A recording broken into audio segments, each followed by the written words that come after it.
এদের কাছে জীবনের কোনো মূল্য আছে? থাকলে এই সবের মানে কি? এই জিনিসটা যদি 1 সেকেন্ডের জন্য পানিতে থাইমা যায় তাহলে আমাদের জীবনটাই শেষ হয়ে যাবে। তাদের কথা শুনে কলজে কাঁপে। একটা ভুলেই আমাদের জীবনটা পুরোই শেষ হয়ে যাবে। তারা কি এমন কাজ করে যার জন্য অন্ধ হতে হয়? আসলে তারা নদীর তলে কি করে? আমরা অন্ধ হয়ে যাই, এক রকমের কানা মানুষের মতো হয়ে যায় আর কি। আমরা মাছ ধরি, পানির নিচ থেকে জাহাজ বা লঞ্চ উদ্ধার করি। আমাদের যে জিনিসটি লাগে এই জিনিসটা হচ্ছে এই মেশিন, আমাদের মুখোশ আছে লাইট। এই মেশিনটা আমাদেরকে পানির নিচ থেকে বাঁচায় লেখা আর কি। এই মেশিন এর মাধ্যমে আমরা পানির নিচে কাজ করতে পারি, পানির নিচে যাই, নিঃশ্বাস নিতে পারি। এতে আমাদের আশা ভরসা জীবনের একটা অংশ। এই জিনিসটাই আমরা পানির নিচে যাইতে গেলে আমাদের একটা শিকল থাকে, কাঁধে মাস্ক থাকে। এই পাইপটা দেখতে পাইতেছেন, এই পাইপের সাহায্যে আমরা পানির নিচে হাওয়া নেই। এই পাইপের সাহায্যে পানির নিচে গেলে আমাদেরকে পানির নিচ থেকে অন্য একজন বা বাঁচিয়ে নিয়ে আসবে এরকম কোনো কিছুই নাই। নিজের জীবন নিজে রক্ষা করতে হবে, নিজের অনেক সেফটি দিয়ে কাজটা করতে হবে। এই যে মাস্কটা দেখতে পাইতেছেন, এই মাস্কটা যদি কোনো কারণে যদি কোনো কারণবশত চলে যায় তাহলে কয়েক সেকেন্ড তো সময় পাবো না আমরা।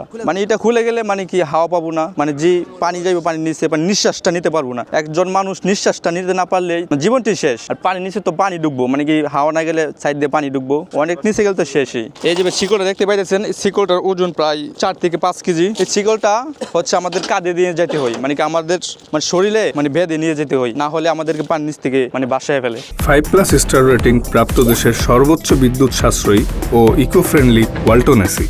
Walton air conditioner, smart comfort এখন নেক্সট লেভেলে।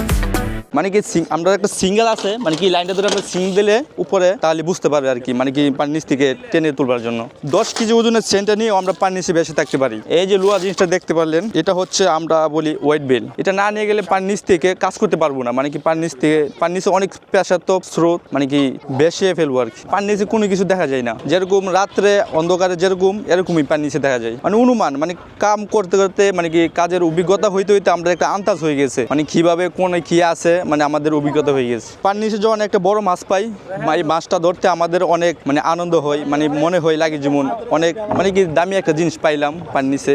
কোনো অস্ত্র টস্ত্র লাগে না, হাত এই খালি হাত দিয়ে মাছ ধরি আমরা। হাতি আছে যা, আমরা হাতি অস্ত্র, আমরা হাতি সবকিছু, আমরা হাতি জাল, মাছ ধরার জাল, অনেক কিছুই পড়ে নদীতে। নৌকা ডুবে, এই নৌকাতে গিয়ে আমরা মাছ ধরি। নৌকা যখন একটা নৌকা 4-5 বছর থাকে পানির নিচে ডুবানো, এই মাছটা এই নৌকাটা থাকতে থাকতে মাছের একটা ঘর হয়ে যায়। পরে এই ঘরের ভিত্তিতে আমরা আস্থান হয়ে যায়, পরে এনে গিয়ে আমরা মাছ ধরি। আমরা যখন পানির নিচে যাই মাছ ধরি, অন্ধকারের মতো সব দেখা যায়, দুনের কোনো কিছু দেখা যায় না। এইভাবে চিপা চাপার ভিতরে হাত ধোয়াই, অনেক বই করে, কোন সময় কোন কিছু তাহে। পানির নিচে গেলে কোনো কিছু দেখি না, এইভাবে হাতা হাতে আন্দাজ করি। পরে যখন হাত ঢুকাই ডর করে, নিজের কাছে বই করে আর কি, কি না কি তাহে, মনের একটা বই করে, মনের বই করে জয় করে আমরা হাত দিয়ে মাছটা ধরে নিয়ে আসি।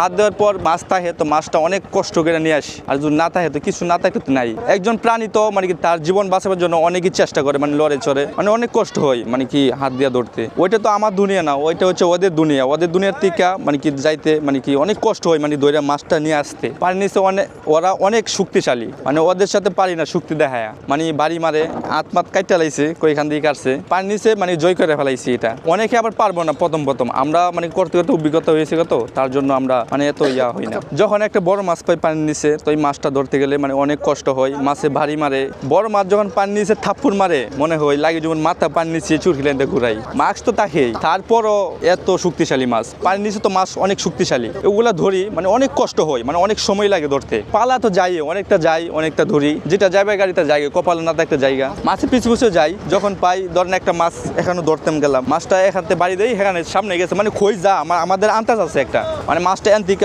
আরেকখানে খই যাইবো, আমরা অভিজ্ঞতা হয়ে গেছে। এই সারাদিন আজকে সকাল 8টা থেকে নামলাম, 4 জন ডুবুরি উদুল বদল করে মাছ ধরলাম। এই যে মাছ নিয়ে যেতেছে বিক্রি করার জন্য।